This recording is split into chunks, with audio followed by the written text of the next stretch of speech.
Olá, nesse vídeo eu vou falar um pouco das pressões sobre os cientistas, de uma maneira geral, para publicarem cada vez mais, né, os mecanismos que são utilizados para isso, alguns deles, e as consequências que isso traz para a própria ciência. Como início dessa discussão, eu queria trazer de volta um autor que eu já abordei em outros vídeos, o Robert Merton, um sociólogo americano, que descreveu, ainda na década de 30, o que, segundo ele, seriam os valores que regeriam o empreendimento científico, né? Que seria, segundo eles, o comunalismo. Ele falou originalmente comunismo, mas depois trocou isso por conta das implicações que isso teria do ponto de vista de restrição à sua aceitação, universalismo, o desinteresse e o ceticismo organizado. E aqui cabe uma ressalva, né? Quer dizer, que mesmo que cientistas não acreditem ou procurem fugir desses valores, eles são ideais reguladores. De alguma forma, eles têm sim um peso importante no processo, no ethos da produção científica. E o que cabe a gente perguntar é até que ponto eles estão refletidos naqueles processos, né, nos sistemas de incentivo à própria ciência, né? E quando a gente olha, me parece que trabalha na direção quase que contrária, né? Porque eles estão fundados nessa ideia de excelência que é extremamente criticável, que enfatiza a competição, a ideia de meritocracia, com todos os problemas que isso tem, estabelecimento de hierarquias, um fechamento em si mesmo da academia, né, a famosa metáfora da Torre de Marfim, e uma concentração de recursos, o efeito Mateus, que o próprio Merton descreveu em 68, que seria essa questão de que quem já tem posição de destaque tem cada vez mais facilidade de conseguir mais recursos financeiros, recursos de toda ordem, crédito, credibilidade, e quem não tem encontra cada vez mais dificuldade de penetrar nesse circuito, né? Essa questão, né, quer dizer, do incentivo baseado, então, na ideia de indicadores, que eu já discuti um pouco naquela discussão, no vídeo que eu fiz sobre centrometria, ela tem uma série de problemas, e alguns deles foram apontados por Donald Campbell, um psicólogo, cientista social americano, que num estudo que ele fez em 76, que pediram para que ele estudasse os processos de avaliação de políticas sociais, e ele formulou nesse relatório essa seguinte frase, que ficou conhecida posteriormente como Lei de Campbell, né? Que quanto mais qualquer indicador social quantitativo for usado para a tomada de decisões sociais, mais sujeito estará às pressões de corrupção e mais apto estará a distorcer e corromper os processos sociais que pretende monitorar. Quer dizer, seria essa coisa de você desviar a prática, de seja lá o que for, de uma determinada política, não para atingir os seus fins, mas para preencher os indicadores, né, para atingir os indicadores que estão pretendendo colocar. Outro autor mais recente debruçou sobre isso, Tim Harford, é um economista que tem coluna em vários jornais. No site dele ele publicou um artigo, como sempre as referências vão estar na descrição do vídeo, em que ele chama a atenção dos problemas dessa questão do incentivo econômico, né?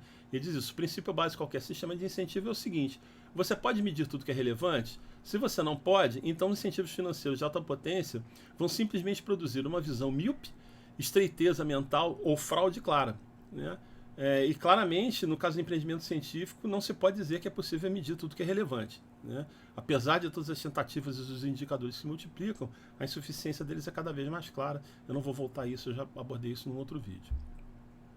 E também a Hebe Vessuri, uma importante cientista social, antropóloga argentina, que tem uma série de todo um trabalho aí com relação a essa questão da discussão sobre ciência. Ela publicou um artigo com colaboradores, onde ela chamava a atenção das repercussões desse tipo de coisa para a ciência na América Latina, do modelo de incentivo, né?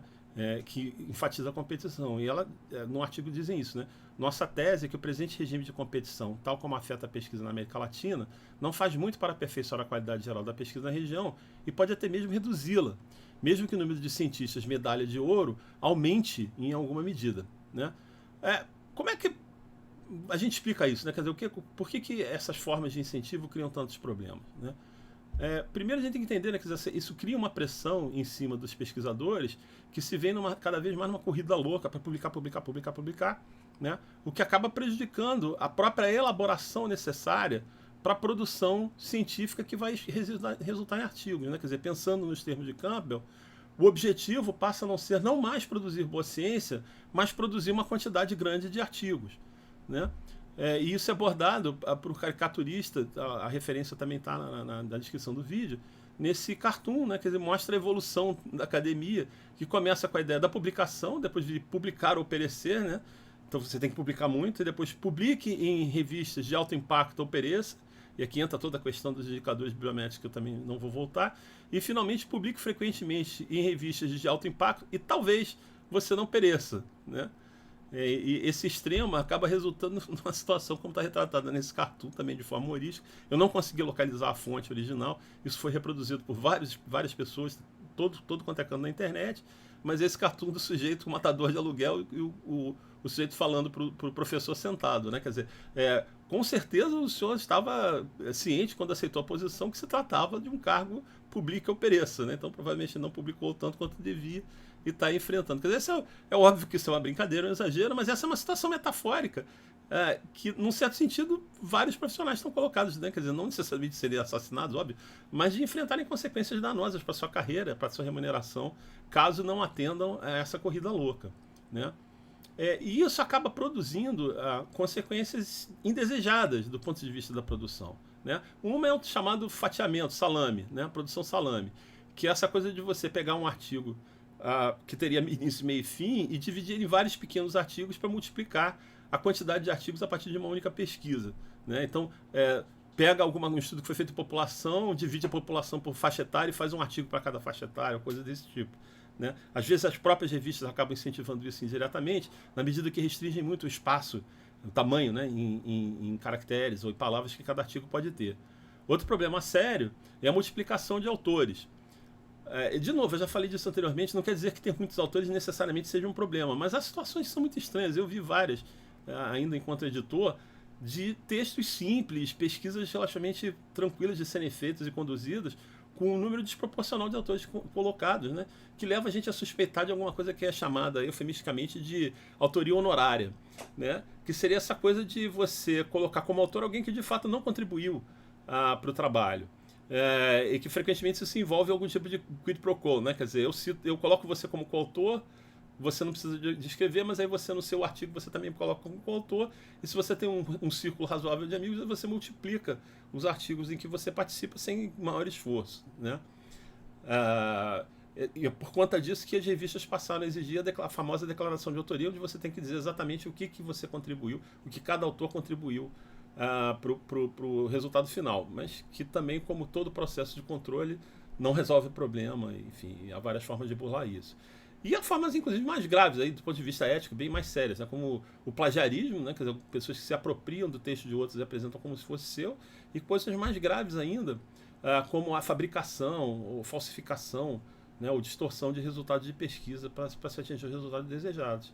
E há vários estudos recentes que apontam para um aumento importante, né, da ocorrência desse tipo de evento. Agora, mesmo tirando isso tudo, eu acho que a consequência mais grave não é nem necessariamente essa. É alguma coisa que foi apontada pelas editoras do Caderno de Saúde Pública, né, da revista nacional importante Caderno de Saúde Pública, no editorial chamado Mais do Mesmo, onde elas analisavam essa questão da proliferação de artigos que seguiam um modelo muito semelhante, né? E elas dizem isso, que ainda que reconhecendo, a despeito do imenso cuidado no planejamento, na coleta e no processamento de dados, a contribuição desses estudos é limitada, tanto no avanço do conhecimento científico, como no impacto social dos seus resultados, né? Quer dizer, daí a ideia do mais do mesmo. São artigos reiterativos que não acrescentam novo conhecimento, não trazem algo de fundamentalmente novo para o processo científico. E eu costumo fazer uma analogia, né, das consequências disso com a proverbial história de achar uma agulha no palheiro, né? Achar boa ciência no meio de muitos artigos, né, da proliferação cada vez maior, é um processo é quase o processo de encontrar agulha no palheiro, que fica muito mais complicado quando os palheiros começam a se multiplicar. E aí a gente não consegue encontrar mesmo, né? Bom, e aí o que acontece, né? Quer dizer, alguns autores têm apontado saídas para isso, né? Primeiro, esse artigo, né, recente de dois autores diz isso: a academia e as agências federais deveriam apoiar melhor a ciência como bem público e incentivar resultados altruístas e éticos, reduzindo a ênfase na produção. Mark Roy. Isso pode parecer um tanto quanto utópico e dizer, não, mas aí os recursos não vão dar para todo mundo, como é que isso vai ficar, que você tem que ter critério.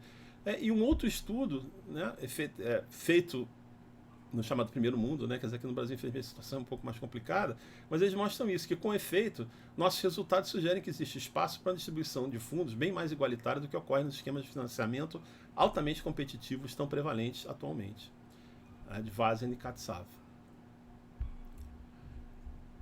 Em suma, né, isso é o que eu queria apresentar, chamar a atenção, né, quer dizer, como é que a ciência pode estar sendo comprometida pela ideia de estímulo à ciência, né, que eu acho que disso tudo, todos esses vídeos que eu fiz falando sobre isso, eu acho que aponta para a necessidade de uma reformulação profunda na forma como a gente pensa sobre a produção da ciência.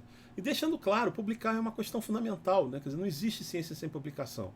O problema é que a transformação do ato de publicar, né, quer dizer, de uma métrica de avaliação, numa régua que vai medir a sua importância e, a partir dessa importância, qual a retribuição que você tem que ter, inclusive financeira, está criando mais problemas do que resolvendo, do meu ponto de vista. E eu acho que a gente deveria estar mais atento a isso. Como sempre, eu queria agradecer a você que assistiu esse vídeo até o final. Se você gostou, clica lá no like, né, e pode assine o canal, vai estar sendo sempre avisado quando novos vídeos estiverem disponíveis. E tenham, como sempre, uma boa semana. Um abraço e até a próxima.